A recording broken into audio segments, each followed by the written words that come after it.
This is Force for Hire, a deep dive into private military contracting and how it's transforming the battlefield. I'm Michelle Harvin. And I'm Desmond Ferris. The defense industry has always been largely male-dominated, but recently that's been changing. Now more than ever, women are taking critical leadership roles in the field. 4 of the biggest defense contractors have women CEOs, while the Defense Department's top weapons buyer is also a woman. And for Neryl Joyce, the industry was actually far more open to her than the military. Neryl was a former Australian military policewoman, and after a few years, her boss recommended her for officer training. At the time, I was also a parent to a 1-year-old boy and trying to manage the training and being a mum.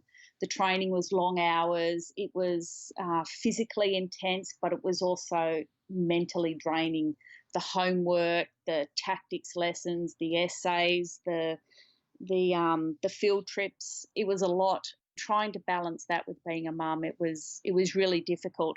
I was just lucky that his dad took on the majority of those tasks for me. But at the end of the training, it was obviously too much for my partner because he ended up splitting up with me the day before I was to march into my brand new unit as a lieutenant. So when you're rocking up trying to be a leader of men, I was also heartbroken at the same time, trying not to burst into tears. But Neryl got through it and, in fact, went on to the Australian Army's elite close personal protection unit. It was around that time that the Iraq War started, and a lot of my troops were being deployed to Iraq as part of an infantry company so that they could protect the Australian ambassador and his staff. However, because I was a female and an officer, it wasn't looking as though I would get deployed anytime soon. So it was pretty hard to take watching my troops deploy to Iraq and even being part of the training team, training them for ops overseas, and then I couldn't go myself. So it was after the first lot of troops returned back and they told me about the burgeoning private security contractor scene that was exploding over there in Iraq that I began to seriously looking at transferring to a private army so that I could do the job. And that's really what it came down to. I just wanted to have that real life experience doing a job that I've been training all my life to do. And it's actually quite ironic that I had to do it in the private sector rather than the military in order to be able to do it. But in order to do that, I had to resign from the Army, resign my commission and leave the Army before I could go to Iraq and become a private security contractor. So basically I finished the Army one day and the next day I was on the plane to Baghdad. And the reason I was picked to go on this contract is because we were looking after the Iraqi electoral commissioners and 4 of them were females. So they needed a female on the team to be able to handle or look after those female clients. And that's why I think it was quite ironic that this job I've always wanted to do, I had to actually leave the Army to be able to do it. And, you know, and that's why I'll never forsake the experience I had over there, because they realised that men can do a lot of things, but if you've got a female client, you need a female security operative to take care of them. There was many things that the males couldn't do. My female clients were Muslim, so they couldn't be touched by men from outside their family. So at one point, one of the men on my team went to shake this lady's hand and she's like, no, don't touch me. So that's when I had to take over, especially when putting her into her armour, her body vest and that. She didn't want to be touched or, you know, looked after by them. So in that respect, it was kind of critical to have females on the team, and it was great to be valued I didn't have any real fear of going over there and doing the job. I'd already, I'd said to my mum, look, if I get blown up and lose my legs, hey, I can just get some prosthetics. And look, I saw a running magazine with a female runner with true prosthetic legs, and she looked awesome. I said, I can do that too. I said, if I'm ever taken hostage, this is what my real thoughts are. Just know that I did this because I really wanted to. Your son was about 5 when you left? Yes, yeah, he was 5. At the time, my relationship with his father was a bit kind of up and down. You kind of have your peaks and troughs. You're getting on and then you're not getting on. And so when I told him I was going to Iraq, and I asked him if he would look after my son, and he was more than happy, and I knew my son would be safe and I knew he'd be loved. And I thought it was also a good opportunity for him to bond with his dad, because we were living in different states at the time, so he didn't get to see him that often. And yeah, I thought it would be good for him. But before I left, I wrote a letter for him, and I had a disc that had photos. It had all sorts of information from our life together, and I left that with his dad so that if anything happened to me, he would know about me. He'd know why I left, what I'd left for him if I did pass away, his inheritance and that, and then a whole bunch of photos of us together. So, fortunately, I never had to give it to him. So I worked for 2 different companies. The first one, Edinburgh Risk and Security Management, and then the second company I worked for was Blackwater. I initially thought that I was going to work with ex-special forces guys, people that were trained in close protection. But when I arrived, it wasn't that at all. I found there were some had just been in the army as a soldier or a medic. Some hadn't even had any military training at all. And that was quite shocking to me, because there's no way I would have even been looked at. They were just people with some military skills, but not necessarily any idea on how to run a high security escort, or PSD as they call it over there. This was about halfway through. This was just before I left that company. I'd seen some issues with the leadership, and it had me worried. They kind of became blasé to the actual risk there. It's like you travel that Baghdad airport road so many times that at some point you start to think you're invincible. You don't take proper risk assessments, and that was happening on a few occasions. And just before that particular mission, I'd essentially left the team, and there was a few issues between me and the team leader. But before the team left, I actually spilled burning hot coffee down the front of me. So I had to drive myself to the hospital to get treatment. So I didn't leave with them that day. And when they left, we have SOPs for what we do if there's a roadblock, if the US soldiers have stopped all vehicles because they're looking out for a suspected IED or something like that. And our SOPs are to turn around and come back. Like we've done it all the time. But for some particular reason, they decided that they weren't going to turn around. And because our team operated in a covert manner, meaning that we didn't stand out as one of these large, high-profile PSD teams, we drove local cars, they weren't armoured, we just blended in with traffic. But for some reason, they started firing off warning shots to other vehicles saying, all right, we're stuck here, we're stationary, no one's coming near us. But what they did was identify themselves as a Western security team. And then they sat on that road until eventually it wasn't long before insurgents recognised them as a Western security team and opened up on them. And three of the team passed away. There was other injuries, both mental and physical. And, the lessons learned from there was it was poor tactics, poor leadership, and not following the standard operating procedures for when, you're halted on that particular road, being the most deadliest in the world.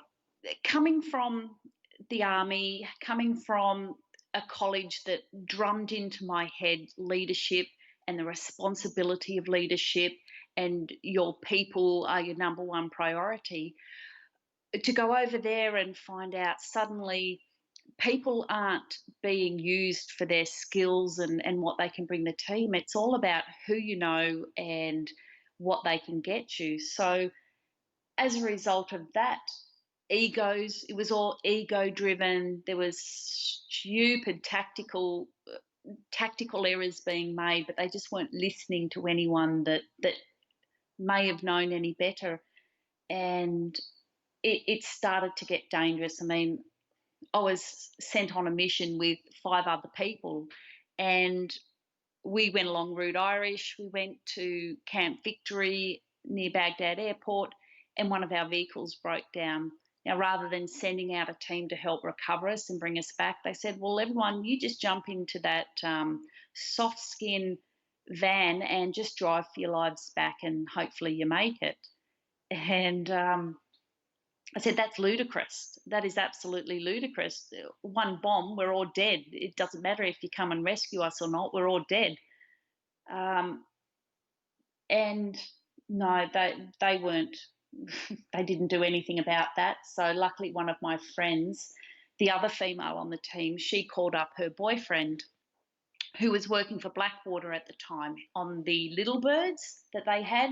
She called him up and told him what was going on. So between the two of them and someone nice at Blackwater that allowed it to happen, they got their little bird up in the air and provided us protection on the way back. But if it wasn't for her relationship with him, we wouldn't have got that. And I think that was the first time I quit the team until I was talked back into staying on the team. And then they assured me they wouldn't send me on red zone missions. I could just do some admin and logistics and just work security in the green zone. The team leaders were also at that particular time, they were having all-night binge drinking sessions. Like, this wasn't just once a week. This was starting to become every night, and it was getting out of control.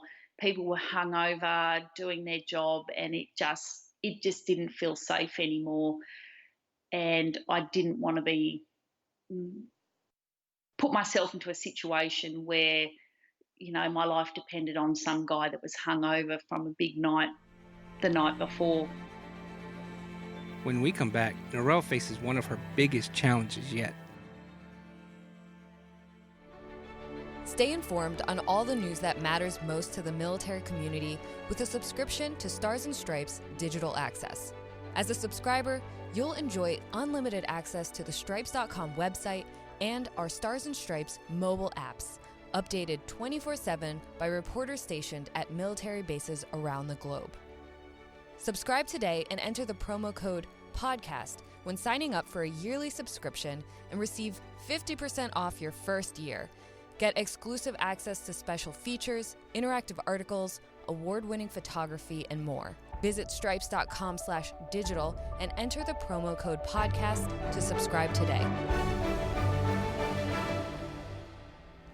When Neryl started working for Blackwater, her environment changed and made her more vulnerable.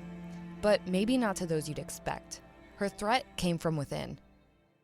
So I wasn't surrounded by a lot of team members as you are in that team environment. It was more just 3 of us. We all had our own separate demountable building to live in. We had different clients we had to look at.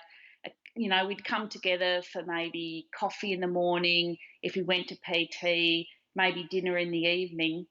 And so you're kind of in a team, but you're kind of isolated.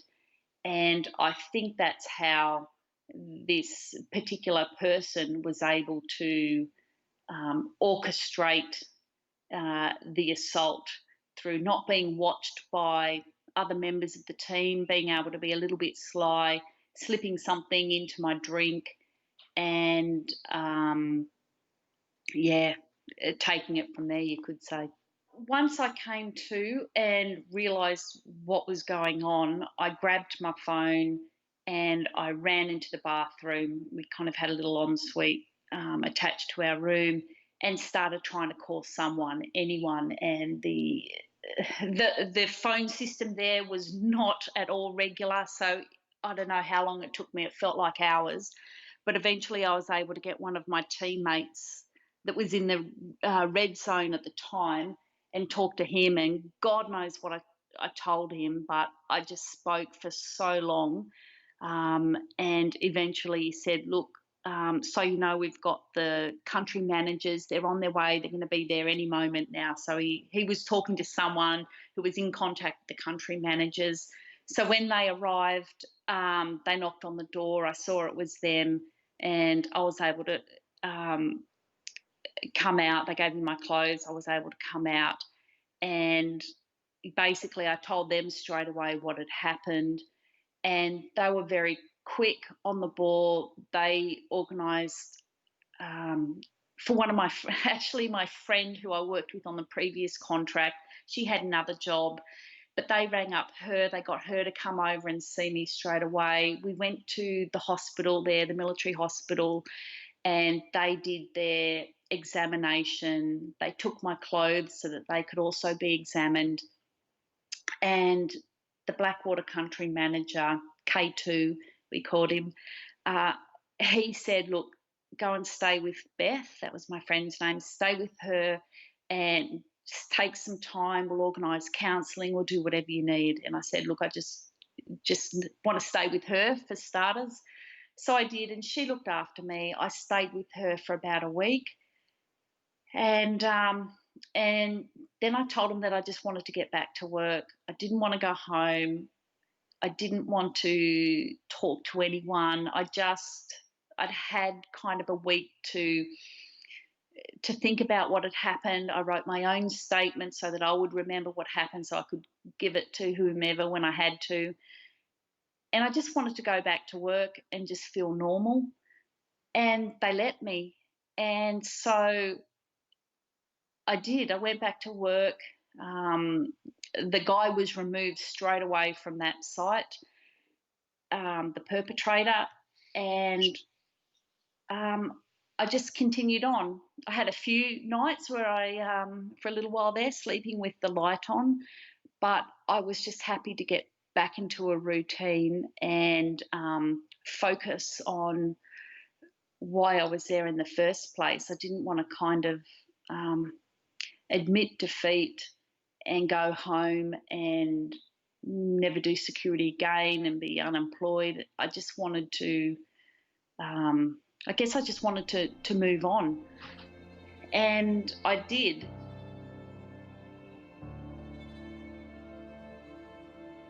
It was, I don't know, a couple of months.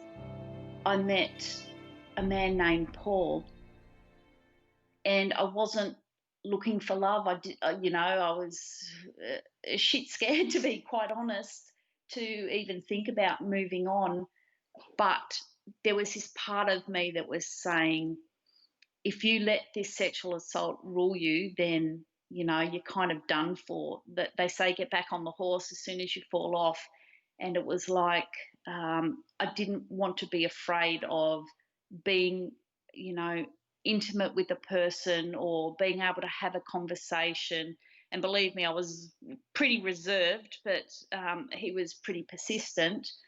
And I think that also helped heal me as well, because I was very upfront about, what had happened and where I was at. And his persistence in just being a friend initially is really what helped me progress. So he was also a security contractor at the time. It was the night before I was supposed to leave Iraq for my break, and he just returned to Iraq working with a different company. And so it was kind of like we just saw each other for one night, and there was a bit of a spark. And then I left for my break. He continued to stay in Iraq and work, and we just kept communicating with each other over emails and that. And I thought, well, if he's communicating, he must be interested. He seems like a nice bloke. And then when I returned to Iraq, he was there, and I guess, I'd had a couple of months off. I'd been with my son again and living the life of a stay-at-home mum, and then returning back to Iraq and meeting up with Paul again and finding some common ground between my child. He had 2 children at the time, and talking about our military and his policing lives and what we were doing there in Iraq, I guess, drew us even closer together. And I guess also being in an environment where it's inherently dangerous, I think that also speeds up relationships as well. So, 20 days is like 2 years, 40 days is like 4 years. And then he is your now husband, is that right? Yeah. He convinced me to move to Perth, which I did. So my son and I moved over here. And he continued to work in Iraq for a couple of years afterwards. And I moved over here to Perth, settled my son into school, got to see what it was like being a stay-at-home mum, being looked after by a husband.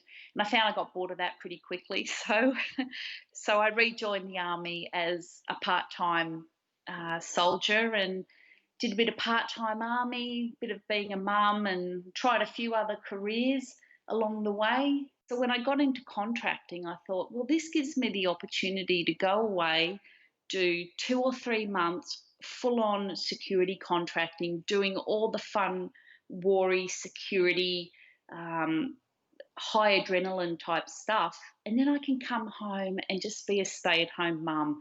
I can, bake those cupcakes for parties. I can, wear girly clothes. I can take him to soccer training, and I love the idea of doing that. So that's the one thing that security contracting gave me, that ability to balance both, and I thoroughly enjoyed it. There's no greater feeling than taking a vulnerable person and allowing them to complete their job, which is vitally important, getting them there safely, looking after them while they give their speech or conduct their business, and then getting them back safe again. There's a real sense of fulfillment that you've done something to progress the country. And yeah, it was amazing. And, despite some of the hairy situations and some of the bad stuff, I would not take back that experience. I thoroughly loved it. It was fantastic. A huge thank you to Neryl Joyce for talking with us. Next week will be our final episode of this series. We'll be talking about the future, what's next for private military contracting, the most pressing issues in the space right now, and address some other topics we couldn't fit in the series, like how many contractors actually make up our government's intelligence. Someone from the NSA gave a presentation, and parts of her presentation were leaked to me, and there was this pie chart that said 70% of the money went to the private sector, 70% of the intelligence budget. Don't forget to subscribe, and while you're there, leave us a review. You can also let us know your thoughts at podcast@stripes.com. Also, follow us on Twitter for updates at Stars and Stripes. Force for Hire's supervising editors are Bob Reed and Terry Leonard. Digital team lead and editor is Michael Darnell. Thanks for listening. This is Force for Hire.